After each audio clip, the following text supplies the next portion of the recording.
Elon Musk finally opened up about Twitter and answered all the questions that fans were asking.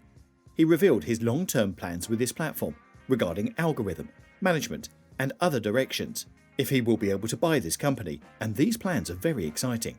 Also, as we found out, Elon Musk has Plan B if this offer will be rejected. When Musk began criticizing Twitter, no real alarm bells were sent ringing, and most people just added it alongside his historic critiques of Facebook and other social media.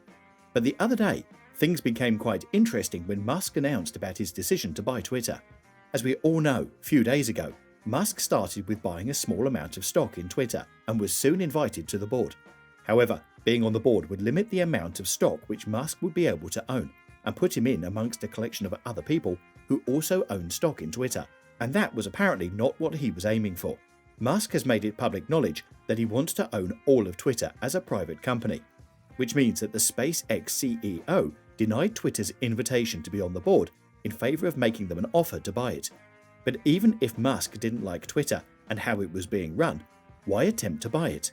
Well, a very recent interview with Chris Anderson of TED Talk may prove to hold some answers on Musk and his motives and future plans for Twitter.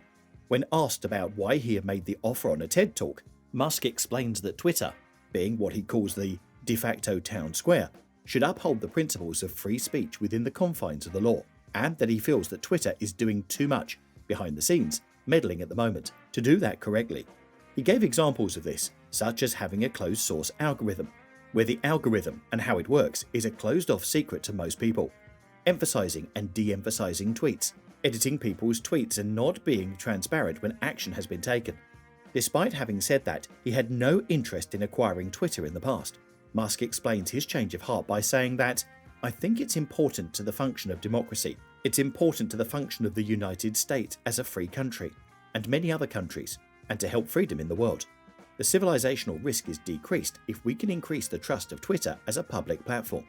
Musk also added that he was planning to keep as many shareholders as he could, that his intent was not to butt any shareholders out of the way and monopolize Twitter, but to keep as many shareholders as he was allowed in a private company, which is apparently about 2,000. He plans to keep the shareholders because, again, as Musk puts it, "This is not a way to make money. It's just that I think, my strong intuitive sense is that having a public platform that is maximally trusted and broadly inclusive is extremely important to the future of civilization." He ended that statement by strongly declaring, "I don't care about the economics at all."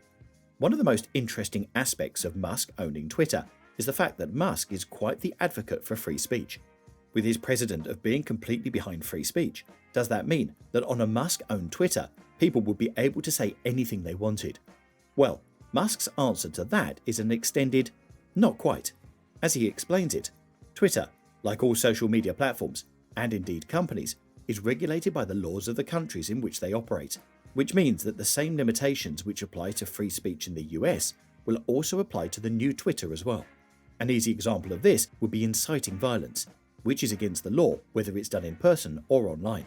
Musk's new Twitter, as he has stated, is more to support the legal free speech which the current Twitter is suppressing and meddling with by editing people's tweets, emphasizing and de-emphasizing and so forth. However, this is a very difficult issue to tackle, as something as seemingly simple as hate speech can be nearly inscrutable to algorithms to figure out, as anyone who has spent any significant amount of time on social media can attest. When it was brought up in the TED interview that other social media has struggled with tackling some of these issues, first due to human communication being too nuanced for an algorithm to tackle, and secondly, that the intervention of people can be subject to that individual's opinion of what is and isn't hate speech, Musk replied, "If in doubt, let the speech exist. If it's a grey area, I'd say let the tweet exist." But in this case, the Tesla CEO admitted that he does not have all the answers, but he thinks that hesitation should be taken before censorship and banning. He says he wants speech to be as free as reasonably possible. Another topic worth discussing on Musk's new Twitter is the concept of the open source algorithm. As mentioned before, Musk doesn't agree with the algorithm being hidden away from people, as that means that nobody really knows how it works, what it looks for to promote or suppress, and most importantly to Musk, a hidden source algorithm can't be accurately critiqued. The code should be on GitHub, so then people can look through it and say, like, "I see a problem here, I don't agree with this." They can highlight issues, suggest changes. Essentially, he says that the algorithm should be free for any user of Twitter to look at and suggest changes for. Some of the other changes which Musk has been proposing has been an edit button on tweets, at which an argument was brought up about the possibility of a user changing the meaning of tweets once retweets, favourites and comments are in the hundreds of thousands.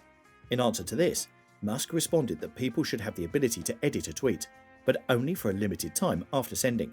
He also suggested zeroing out retweets and favourites on edited tweets to try and nip this problem in the bud. At one point, Elon Musk was asked about what he will do if this offer is rejected, and Elon revealed that he has a plan B. As Musk said, it is very early to talk about his plan B because he does not know what will happen with this situation yet.